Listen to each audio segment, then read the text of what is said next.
Hello, hello, hello, everybody. How are we doing? Welcome to. I can't see anybody's faces. Guys, unmute yourselves. Let me figure this out. Oh, while people join, let me quickly make sure. This is how you do Hello, things Mike. smoothly and professionally, guys. How are we? How are we, Craig? How are we, Cole? How are we feeling? Very good, Mike. How you doing? Absolutely brilliant. I'm definitely not working from home while also doing this pod. I'm definitely doing things how it's meant to be done. As always, we do have a guest with us today. We have Sorry, one Cole second. Petterson. Just going Pettum, to. is that how you say your last name, brother? There you go. Second time's the charm. Whereabouts are you from, Cole? I'm from a little town called Brockville in Canada. So the Villa have somehow migrated to this neck of the woods. Oh, brilliant. So obviously we're here today to talk about the games coming up. Before we get started, mate, just walk us through how you're feeling, just in general, Unai Emery, the window, just in general, mate, how are you feeling? I'm feeling pretty good. It's been definitely an interesting year. Oh, there I can see everybody now. We're back There now. you go. The magic of media. Nonetheless, yeah, it's been a really, really good window. I mean, never really know what to expect under Unai Emery in particular. We've definitely went from kind of the Dean Smith days to the attempt of Gerrard trying to bring in more quality to now signing the likes of Torres and Diaby and kind of making that next step up. And everyone essentially he's brought in so far, it looks like he's made them better. So all in all, I'm not used to this. I'll be honest. I came into Villa fandom around 2011, so I'm still relatively new. I joined when it went all to hell, basically. Long story short, so I'm really enjoying this. No, I bet. Well, when it comes to the last 12 months, as you say, it's been a bit of a roller coaster. When Gerrard took over, Liverpool fans, we were kind of rooting for you guys, and then it went south to say the least. From a Villa fan's perspective, when Unai Emery came in, what do you think the biggest change was to your team? Was it just the energy, the atmosphere, style of play? Like, how was it for you? I mean, this probably sounds really bad to Gerrard, but probably Go the off, we coaching. understand. Go on. You say the It just coaching. We're massively. It just seems like there was a game plan immediately under Unai Emery. You could kind of see what he was trying to get across with Gerrard. It just always seemed like it was. I don't really know what the plan was, but if it didn't go well, it was, the players have to be more accountable. At what point does that really just kind of tune everyone out, including the fans as well? So I think it's been kind of a hint of that. We've heard in the media as well in regards to how much time he spends at the training facility in terms of watching video, going over kind of the small, minute details with the players. I think actually Matty Cash just had an interview a week or so kind of pertaining to that information. So it's just, you can tell he's that next level of manager. And I guess with the investment that the ownership has been putting in since we've been back in the Premier League, I think it's about time that we've kind of had the manager to match per se. Okay, and just out of interest, we've come across Emery in the past in the Premiership, and I've seen his teams over in Spain as well. But how would you tell Liverpool fans what his setup is with the team, and what type of football are you now playing under Emery in comparison to before? I would definitely say quick passing. He loves to play out from the back. Every team knows there's plenty of risk with that as well.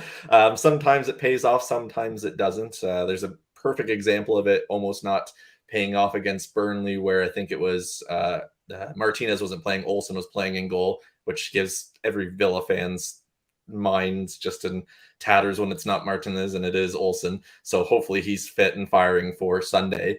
But just kind of playing it out from the back, moving it around from the wings. You'll see probably a lot of, I would imagine if he goes with the same kind of setup as to Burnley, you'll see a lot of Luka Dean kind of swinging in from the left and Matty Cash almost playing as more of a right winger like he did in his Forest days. So utilizing those, but when in defending mode, we're all five at the back, very compact, very tight. Dougie Luiz and Boubacar Kamara kind of sit very tightly in front of them, and we kind of work out from there. Much more pressing, a lot more organization. And again, this sounds really bad to Gerrard. We've talked about this on our podcast a million times. It's just, it's the difference between someone that actually knows what they're doing and someone that didn't. And I'll be brutally honest with that. Right. So at least you were brutally honest. I think that's what the fans need. Trust me, as a Liverpool fan, we've had enough brutal honesty ourselves this season. So when it comes to your transfer window, I think, from the outside looking in, it looks like you've had a fantastic window. I think you've got rid of some dead wood. Surprised you're looking. You got rid of Ramsey. I was surprised with that one personally, but in terms of Diaby coming in as well, and then, as I say, sort of reinvigorated your defense with some of these signings coming in.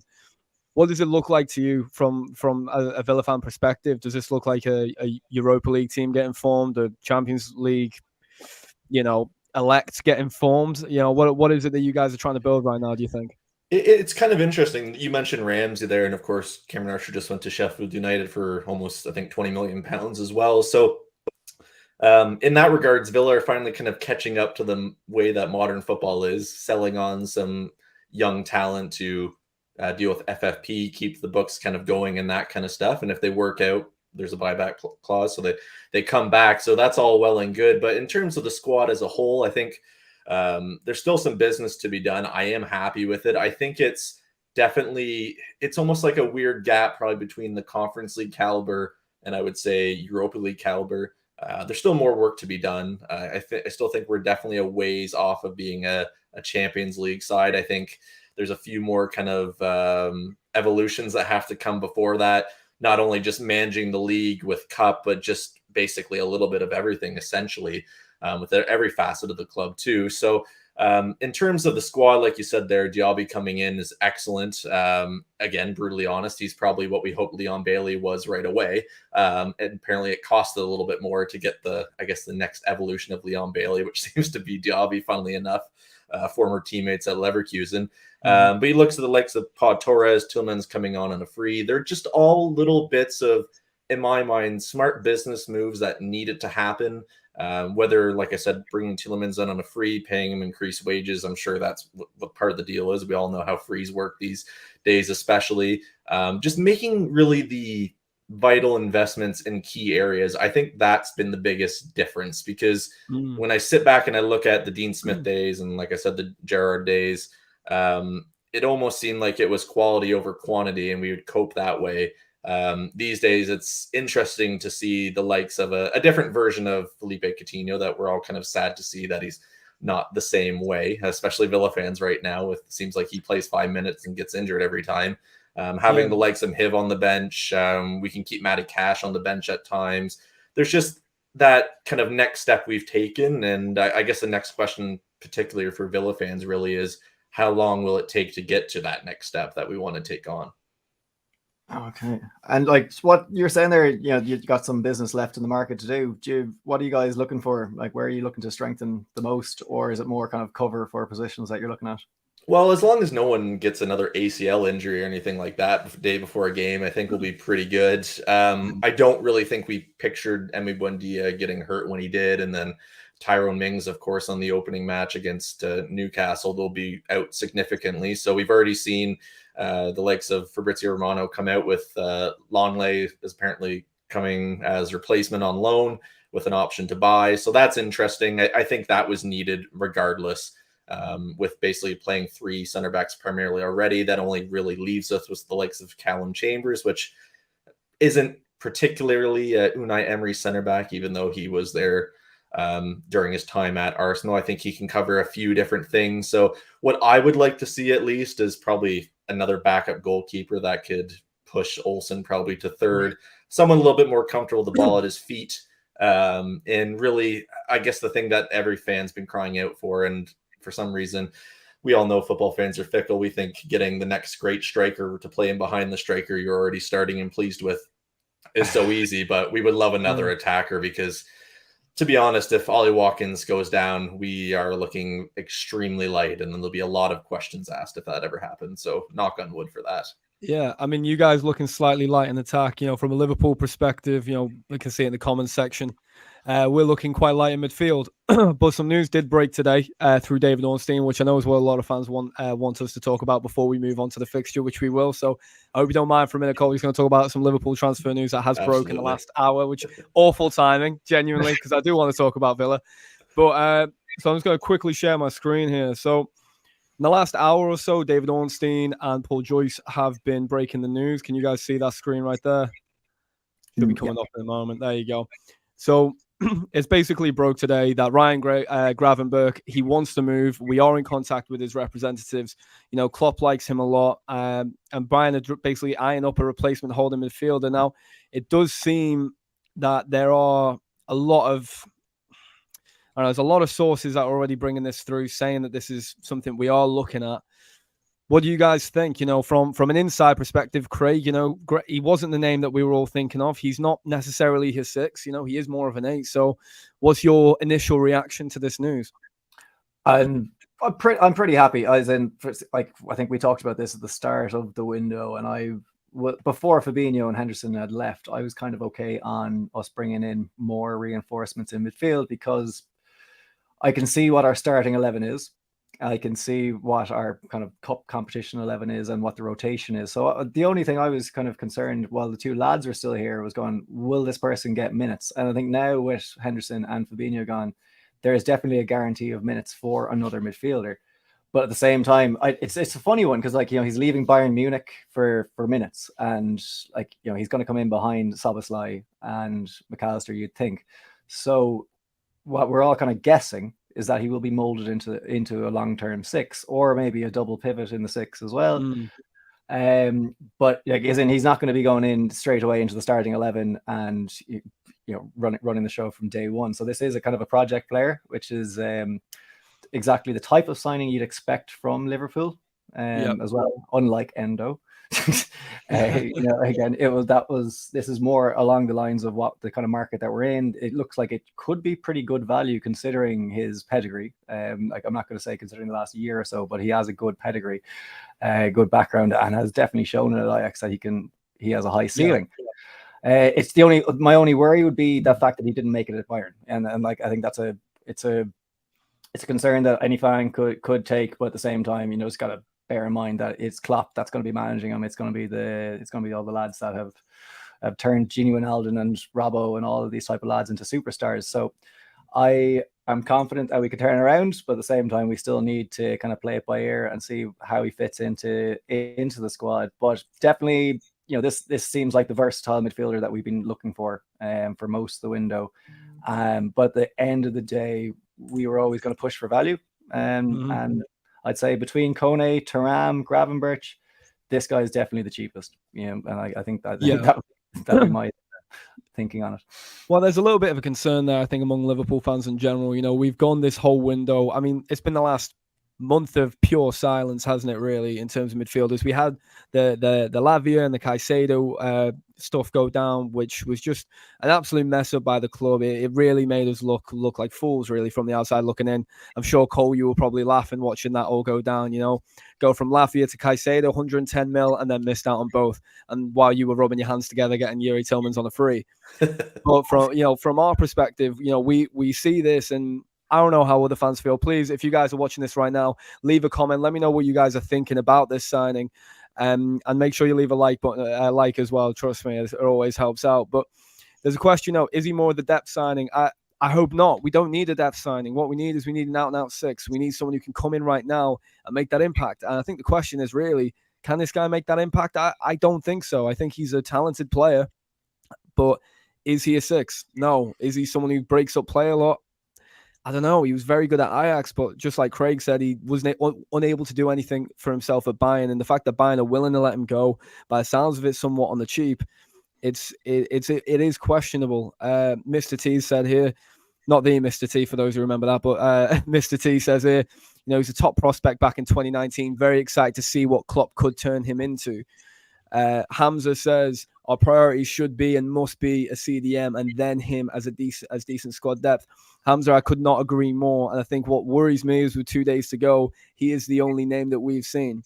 I'll push back on that a bit, Mike, because we haven't seen Endo. So again, when people are going screaming for a proper 6, a CDM, blah, blah, we don't I'll put my hand up and say, I think everyone in the comments, I don't think anyone's a Stuttgart fan. I don't think anyone's watching Bundesliga. So I don't think anybody can actually stand over the opinion on Endo with confidence and say that he's not good enough or he is good enough. At the moment, his price tag, his age, his nationality, these are the things that are being thrown against him. But he's got a good reputation. He may be our number 6 and he may be good enough. He may be another Robbo type of signing. I know that's not what people want, but again, you look at what his value could be like at the end of the season if he performs well. Yeah, that's the thing. You talk about value, Craig. You talk about value, but I think, we know, for example, and Cole now knows, if we ever went for a Villa player, we have 110 mil supposedly there, right? Guys, give me one moment. Craig, can you take over for me, mate? Yeah, sure thing. So anyway, I'm waiting for some pushback. So Cole, if you want to give me some pushback on that, that'll be okay. But we can actually we can segue over to the match while Mike's getting set up, because you're obviously not comfortable talking about Liverpool transfer news. So come here to me. Last year, I thought you guys were obviously very good against us at Villa. One of the few teams to actually put up a fight in our good run at the end of the year, and it was impressive. I thought, you guys had a game plan, which you did really well, which is I think you mentioned earlier on, kind of going down the left, and then you have a late arrival on the right with Cash, which was obviously evident last week. But the interplay, what was the one thing that stood out for me between Villa, is that you guys smashed 4 or 5 passes together, and it was done, like up the other end of the pitch and goal or chance. Didn't seem like a possession-based team, just like a decent build-up play and hit it quick and hard. Do you think that would be a fair assumption, or is that more what you're like against bigger teams? I think, to be honest, I feel like Unai Emery has a very similar way of playing every game, but with the slight tweaks. So while with Burnley, they were Burnley had more possession, which might shock some people. But again, this isn't the Sean Dyche Burnley. So you're probably to expect a little bit more of that coming from a Vincent Kompany side. But the thing there, we were happy to play in a bit of a midline block, I guess you could say. I wouldn't really call it a low block or a high block. And we're able to really absorb that pressure pretty easily, I would say, with considering what they threw at us. And the counterattack was everything. And I feel like it's probably going to be pretty similar in terms of what you'll probably see on Sunday, with Villa kind of trying to absorb that pressure, break out, 1-2 passing through the middle, and then trying to kind of push it out wide. I think the one thing that Ollie Watkins has, he's always excelled at this at his time at Villa, but the one thing that's become really evident during his time under Unai Emery is the hold-up play, being able to bring players in even more. I think he's went leaps and bounds kind of in terms of improvement in that part of his game. So albeit there's still that odd concern with him in terms of his finishing ability. Sometimes he needs 2 or 3 chances at times, and other times he'll score 3 in a row. We saw that, of course, in the 7-2 game, where it felt like everything was going in, and that was a freak result. I don't think we'll ever see that again. Hopefully not. No, I just don't think so, because the amount of deflections that went in that game was absurd. But I do expect for us to set up in a low block, kind of bringing it out from the back and being able to kind of push it very quickly. And I think that's really where the likes of Matty Cash and Luka Dean come in and become such an integral part of this squad, because albeit there's been lots of conversation about moving Dean on because Moreno's injured and might come back sooner than later.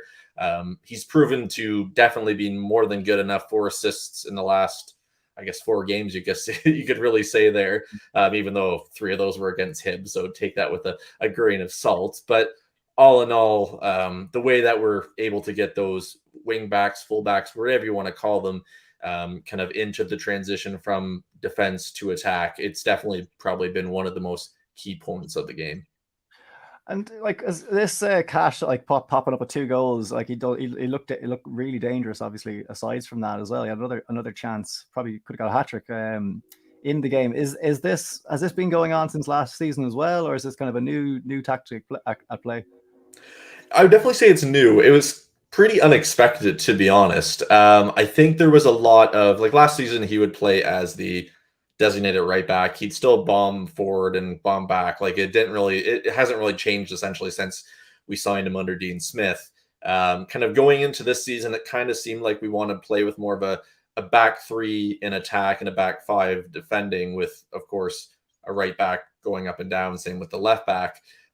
Konza has filled in at right back at times as well, but I feel like it just, obviously I shouldn't say he doesn't offer that quality, because he scored a quality goal in preseason, but that's preseason, of course. But with Matty Cash, I feel like it's more probably of a comforting position and factor for him. If you go back to his Forest days, Probably the best example I could say, I think he actually scored a couple against Villa. We drew 5-5 when we were in the championship, and he was a key component on that right-hand side and in the attack for Forest back then. And it was interesting to see it against Burnley because it almost felt like you were kind of getting that player back where you can see a little bit more of his finishing ability. And I think he does have it in him. And to be honest, it probably does fit his game a little bit more as well, because there's been times where Villa fans have probably got on his back for his positioning or the passing, but his pace and his ability to kind of get into open space going forward is massively underrated. And I think that's something that Unai Emery is trying to tap into a little bit more.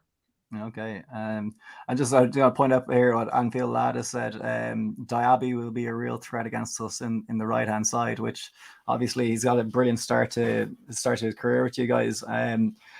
Like any words on him just for us who wouldn't know that much about him, apart from being like, there is talk of him being the Salah replacement. So I think some Liverpool fans want to see him do well, some don't for various different reasons. So go on, give us a few words on Diaby.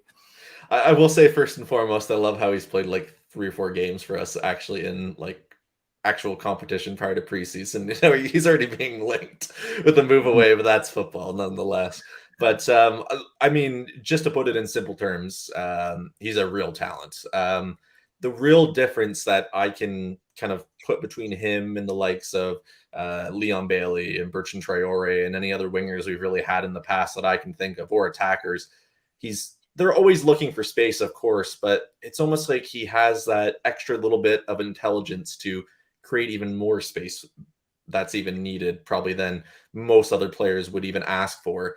He's always looking for a pass. He's always looking to get open. There's that hunger to succeed. And I think that's what makes him such an intelligent footballer as well. He's so aware of what's going around him. He's able to kind of anticipate things before they're happening. And I think that's probably been the biggest thing that, and I hate bringing up the name, but we've probably been missing since Grealish left.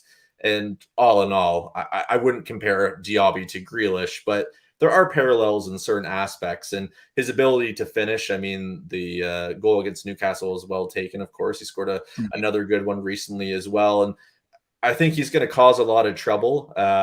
It'll be interesting to see how, in my opinion, Liverpool kind of handle that, because we haven't really yet seen him maybe in double coverage or in situations where he's going to be kind of pressed to the max. We haven't really come up against a Liverpool or a traditional top 6, as you must say, if I can get words out of my mouth right now. I know Newcastle fans may disagree with that statement, considering last season, but it should be an interesting battle nonetheless. And this question came to me the other day because I think Liverpool fans themselves don't know the answer. So from your point of view, looking at us, who would you rather, like, you know, because Gary Neville basically said he wouldn't want to be playing against Darwin Nunez. He'd prefer to play against Gakpo. So out of after seeing last week against Newcastle, who would you prefer to be starting against your back four or back three? What was it, back 4 or back 3? Back 3 and defending, back 5 in attack. Honestly, when you look at the lineup, it's so confusing. Like, you wouldn't even know what formation it's in until you can actually see them play for about 5 minutes, and then you get the shape. Yeah. So Nunez or Gakpo, who's more worrying for you? See, that's one of those tricky questions where I'll say one person and the other person will score probably. But that's usually how it works, being a Villa fan especially. But I would say I'm more concerned about Nunez. I think Gakpo has that raw talent, though I still feel like it needs to be honed and mastered a little bit. I feel like it's not all put together with him yet, and due course it can happen.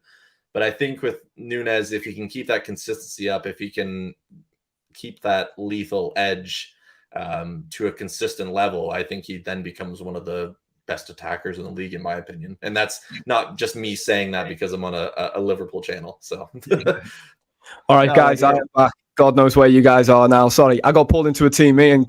I'm working from home, guys, so bear with me. But I'm here now. What are we talking about? It was dodgy territory there with your mic in the background, but we got there. I know, I had to mute myself. I was like, bloody hell, everyone's hearing me on a conference call. Jesus. It's all good. I couldn't concentrate on what Cole was saying for a good minute, so I apologize to anyone. I am so sorry, guys. You know, I literally was my boss as well, so thankfully my boss is a United fan, so no chance they're watching the stream. So we're all right now. But anyway, boys. So what was the topic? Let me steer it back. Let me get involved.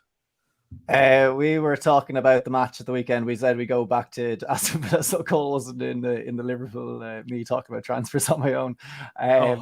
Yes. So yeah, we're basically kind of talking about the formations, how they're going to play, and then like going back to last season, how the teams did against each other, and just general tactics for Villa. And Cole has agreed with Gary Neville and said that he would prefer Nunez to start over Gakpo. I stand with that. Listen, I think Nunez, after the display putting against Newcastle, I think he'd cause Villa an absolute pain in the arse. If I'm honest with you, I think Tyrone Mings is a really, really solid centre back. Same with Pau Torres. I just think his speed would drag your defenders back and create the space. Now Douglas Luiz, I think you'll start Yuri Tillmans. I really do. I think he is kind of built for this kind of game. So if you start him, I'd be a bit more worried because I think his range of passing would really catch us off on the counter, mainly just because the way we leave ourselves exposed is terrifying. It's just how you guys end up trying to deal with our midfield. You know, game is won and lost in midfield, and I mean, what would you do, Cole? What midfield would you start if our midfield three is Endo, Szoboszlai, McAllister, which we'd expect it to be? Who would you start in your midfield to counteract that?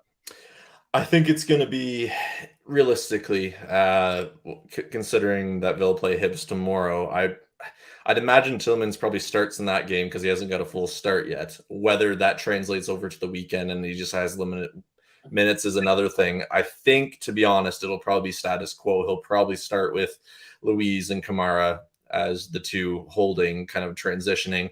And then you have some combination of McGinn on the right, kind of cutting into the middle. And then the likes of, I don't know if he'll go with Leon Bailey or if he'll more so kind of leave that up to Luka Dean and maybe even somebody else essentially to slot in there. But I would say those three are probably going to be the main midfielders. And then in terms of kind of how they press from attack, it's going to be some combination of Diaby and Watkins kind of rotating with one another in regards to the press or the hold-up play, that kind of stuff. Right. So in front of goal, I wanted to ask you about Diaby, by the way. So there, I've seen him. I mean, you'll be the same as me, and so Craig. Like in the Premier League, I've seen a million of incredible wingers that are technically brilliant come and go. I think what defines like a good winger and a great winger is their end product, right? So what's his end product been like in the first 3 games, and should we be worried because he's coming up against Andy Robertson and whoever we decide to fill in Van Dijk's spot? Well, we discussed this briefly, but just to kind of play it back, like really, it's one of those things where he has the eye for goal. Like it's clearly there, and he likes to score a pretty goal. I can't remember if it was against Newcastle or the Burnley one. He took it on the half volley out of absolutely nothing. I know anyone could really do that. It comes off, but every goal he's produced so far has looked a little bit unorthodox in a way. Maybe you should take that extra touch. Maybe you should give a moment to kind of think through what you want to really do with it. And it seems like he knows what he wants when the plays are kind of coming in and around him. I think just his awareness and his ability to kind of break free of space is probably the 2 biggest things. Now, when it comes to Liverpool, it will be interesting from the back line. I think the way him and Ollie Watkins have worked together hasn't been perfect yet. I think once we start seeing Ollie scoring a few goals, then that'll probably change within the Villa fan base. But in terms of Watkins being able to hold it up and give it to the likes of a Bailey or a Diaby, I think with Diaby in particular, he's probably the most likely to be able to penetrate that back line.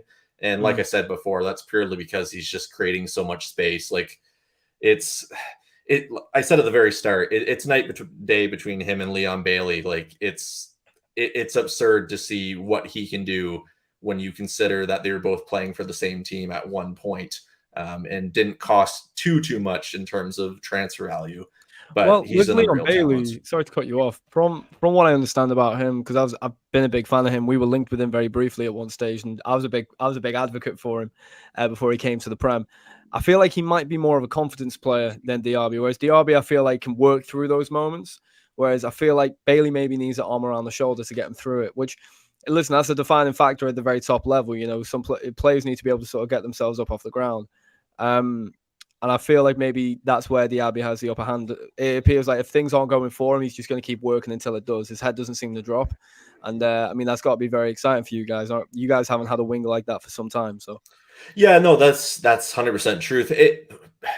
Bailey's a really weird case study if you ever wanted to look into it and had a free afternoon. And I don't know why you'd want to do that, but it really even started with him. Like, we knew that it was going to be weird from when we were linked with him, because the announcement wasn't even official yet, and it was like somewhere in Jamaica. I think it's like his uncle or his stepdad or something is his agent, and it was like this very tin pot announcement, and it looked like it was in the back of a garden shed. And it just, from there, every Villa fan I felt like that I've talked to got that feeling that this is going to be a very strange signing.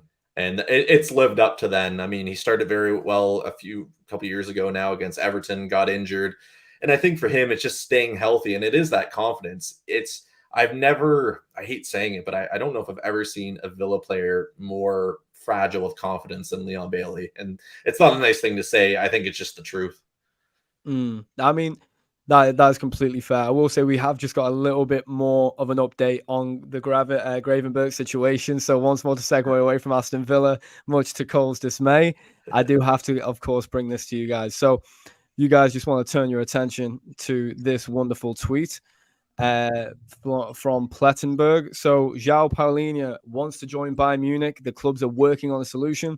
Now, for those who aren't putting two and two together, this is directly linked to the sale of Gravenberch. They are lining up a replacement, as reported earlier by Melissa Reddy as well.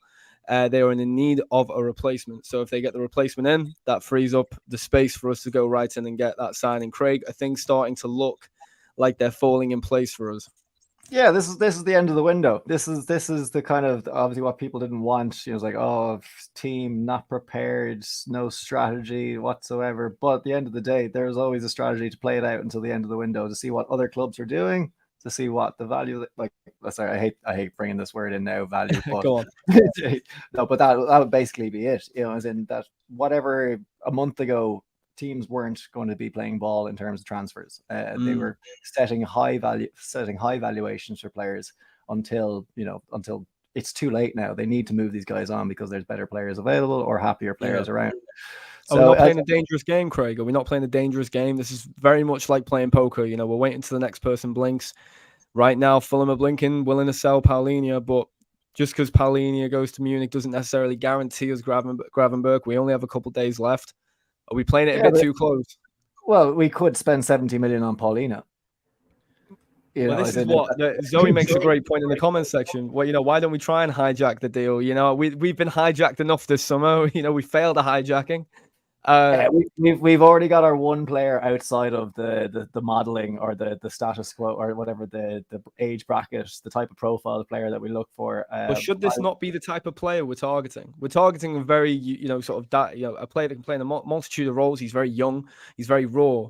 But currently, this player moving to Bayern, does he not scream the type of player that we currently need? Cole, I'll ask you, outside looking in. Totally outside looking in.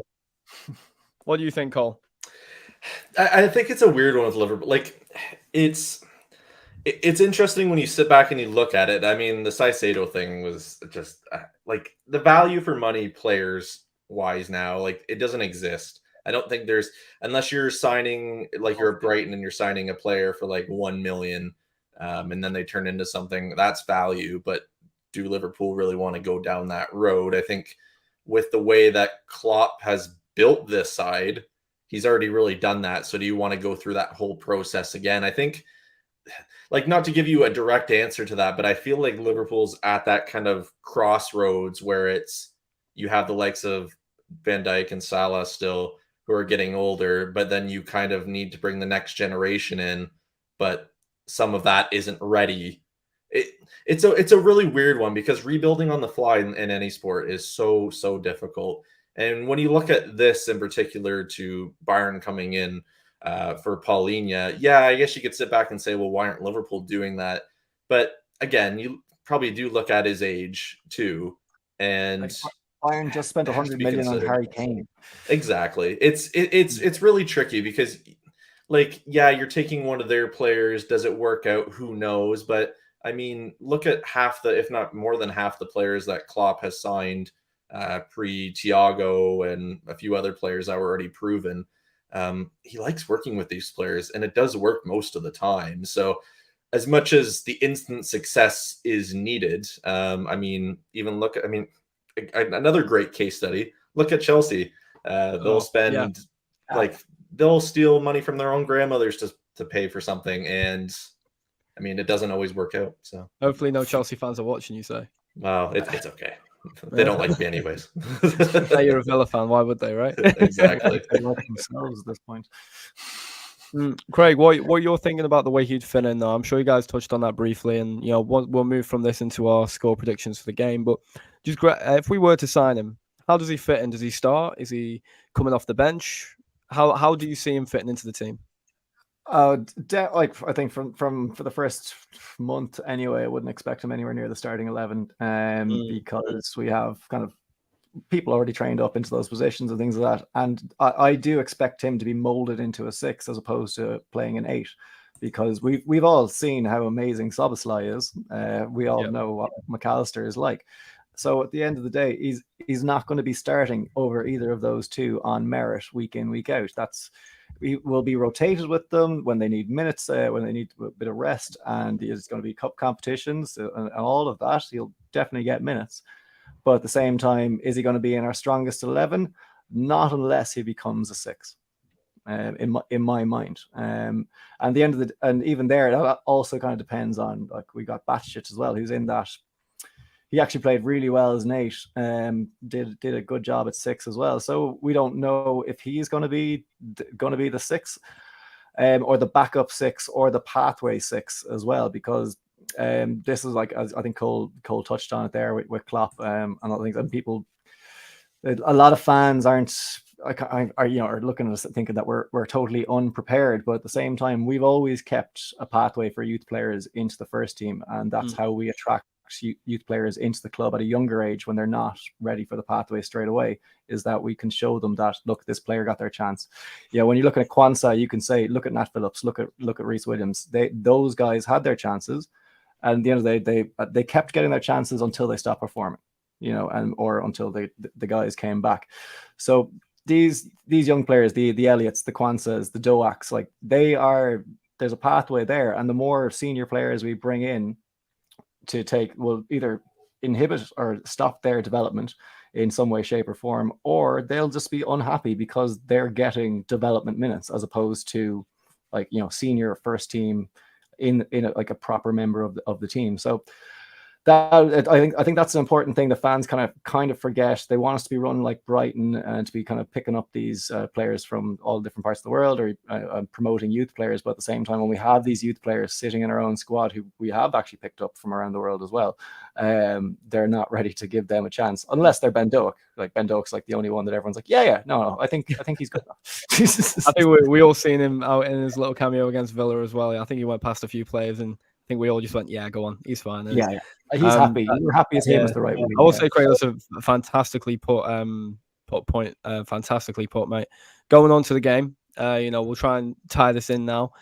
Somehow, it's a bit of a reach round to go all the way. But coming into the game on Sunday, how are you feeling, Cole? Do you think this is a three points your way? Are you going for a point? Would you be happy with a point, or what's the feeling among Villa fans right now? I think when you're playing Liverpool, you're always probably happy with a point. It'll be interesting to see really how Unai Emery kind of manages tomorrow against Hibs. We're already 5-0 up, so you would assume that it's second string, but at the same time, knowing him, I feel like he's not really going to take chances in a few positions as well. Maybe they get hauled off at halftime or something like that to kind of shore things up if we're in a lead. So with that in mind, it is a tricky one. I feel like, I don't know, with Unai Emery, I don't think I've ever felt this way before. And I feel like some people think I come off as very arrogant saying this, but I feel like we can go into every game and win. And that's been something I haven't felt under an array of very tragic managers in the last 10 years. But nonetheless, I mean, really, I think the best kind of way to really pose that from a Villa perspective is why not go there and try to get 3 points? It's not like we really have anything to lose at this point. We're in a European competition. Do I expect us to do as well as last season in the league, maybe dip down a few spots? But I think we have a great chance to win a trophy in a European competition, as tin pot as some people think the Conference League is. So nonetheless, I think go there and go for it. And I'll be arrogant, I guess, to say, and I think and hope we'll win. All right. What about yourself? What about yourself, Craig? Liverpool fan perspective going into it. How are you feeling? You feeling confident after what happened at Newcastle? Yeah, I'm feeling confident. I think just going on form and how we've been, I'm expecting a bit of maybe I'm expecting like a really fast first 2 minutes and then a slow like next 10, 15 minutes or so as we kind of feel our way into the game, or the new centre backs pairing, whatever it may be, as they kind of just get acclimatized to having the ball and that type of thing. But at the end of the day, I can see us conceding, but I can also see us scoring 3 or 4 as well. So sorry to say that, Cole. It's okay. But I do expect us to win at Anfield. I do expect you to put up a fight and even give us a bit of a scare. But at the end of the day, I think we're at a stage now. I think the fans should start getting a bit more optimistic over what our season's like, because we can see that we can change the team in the middle of the game and become a totally different team in the second half with subs or with just tactical changes. And it'd be nice to have 11 men. So we might actually we might it. yeah. See how far we get. I've fucking upping Gomez is going to get a red card for just looking at the referee. So. That was as good a save as Alisson at Newcastle, mate. My God, yeah. What one upping thing, right? Killed it. Brilliant. Thing, yeah. Well, coming into the game, you've always got to ask the question about score predictions. But before I ask that, if I could get a standout player from each one of you, all right, who do you think is going to stand out for your team on Sunday? Cole?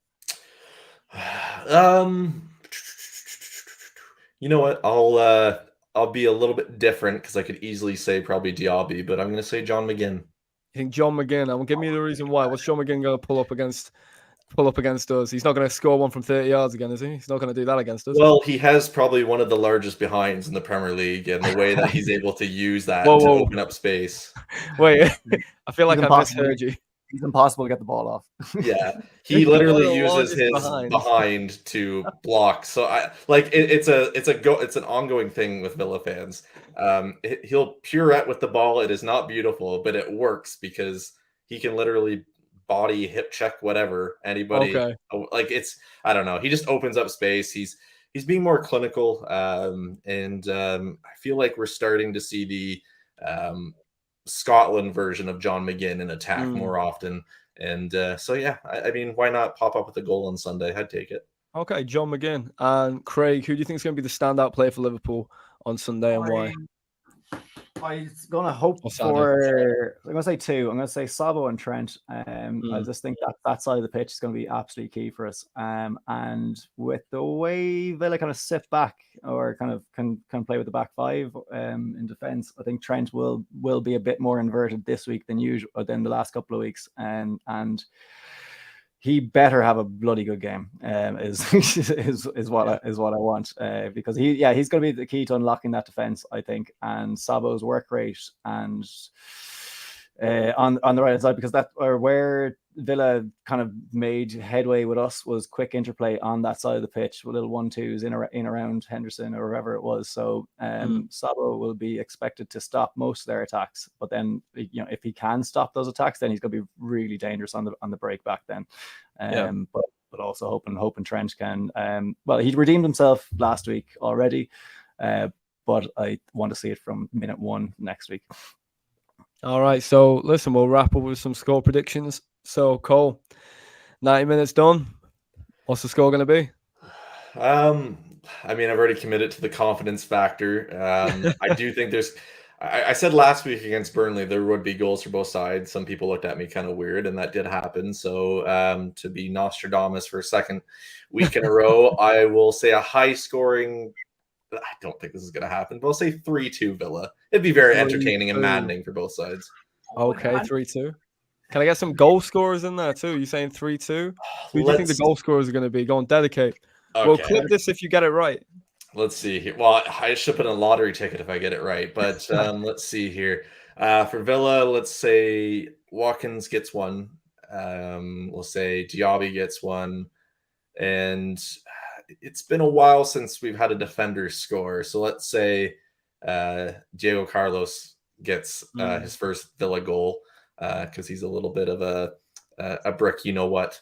And then for Liverpool, let's say to appease you guys, let's say Trent scores just so he's happy for a week. And I feel like Salah scores every time against us anyway, so you might as well throw him there as well. All right. And Craig, what are you saying? Once I hear yours, I'll go to what a few of the predictions in the chat as well. So if you guys put your predictions in. Craig, what are you thinking? I'm gonna push it out. I'm gonna push it out to 4-1. And I hope just gonna get the Villa one out of the way. I had Matty Cash in my fancy football team last week, so I hope to see him get the only Villa goal if he is to score. I'm gonna keep him in for this week anyway. Even though he's gonna get a few minuses for goals conceded. But no, I'd hope 4, and yeah, Salah's due one or a brace, and then. Again, I won't guess because it's either going to be Nunez or Gakpo. To be honest, I actually think Gakpo. I hope Klopp picks Nunez for the momentum and the confidence and all that. But I feel like Gakpo might suit against Villa more with how deep you guys are again. So like he'd be better in the line. So I'm gonna stick my neck out and go Gakpo, Salah, and yeah, Szoboszlai off the mark. Szoboszlai off the mark. Okay. Yeah. That's a fantastic one. I'll say my quick prediction. I think it's going to be 3-0. I think it's going to be a Nunez hat-trick. And I'll just say that every week until it happens now. So let's go through some of the ones that are in the chat. Guys, get your predictions in. We'll start off. Anfield Lad says 3-1. Luke Carroll's come in with 4-2. He also made a comment about one of us looking like Terry Venables. I'm not sure which one it was. But apparently one of us looks like Terry Venables. I'm pretty sure it's one of you two because I definitely don't look like him. Zoe comes in and says, no chance that we're going to get a clean sheet. However, does believe we'll win 3-1. I like the confidence. Luke Carroll doubling down on his. He believes Lucho and Mac will get on the score sheet. I would love a McAllister goal. I'll tell you right now, limbs would go if we get a McAllister goal. Vasa Flowers a lot more confident than Zoe. Believes we'll get a clean sheet with Matip, Gomez, and Allison at the back. I love your confidence. Zoe's goal scorers, you've gone Nunez, Sabo, and Diaz. That would be fantastic, wouldn't it just? Anfield Lad says Nunez, Salah, and Trent. Not many people thinking Villa are getting a single goal here to score, I think, and the Diaby goal. There you go. Well, I have to respond to Luke Carroll in the comments here. Yes, he does play a crazy high line, but he's not going to play a crazy high line at Anfield. It's not going to happen. We're not going to let him. If he does, we'll punish it. Fantastic. I love teams that play crazy high lines, but I just don't see it happening. Well, just push on, wrapping it up. Daz Reynolds says 3-0, Salah, Diaz, Nunez. So we both say the same scoreline, mate. Different goal scorers, nothing wrong with that. And Vasa Flowers, lovely little round off there. Cash sent off for jingling in the ref's pocket. I'm not really sure what he's trying to insinuate, but there you go. Luke Carroll's absolutely just not having it here, son. I'm going to assume that you know him, buddy. Guys, thank you guys for tuning in. Cole, thank you very much for coming on, mate. It's been an absolute pleasure. Craig, as always, mate, thank you very much. And everyone that's watching, thank you guys very much. It's been a pleasure as always. Make sure to like, make sure to subscribe. And yeah, we'll see you guys next week. Okay, bye for now. 5-1, Luke.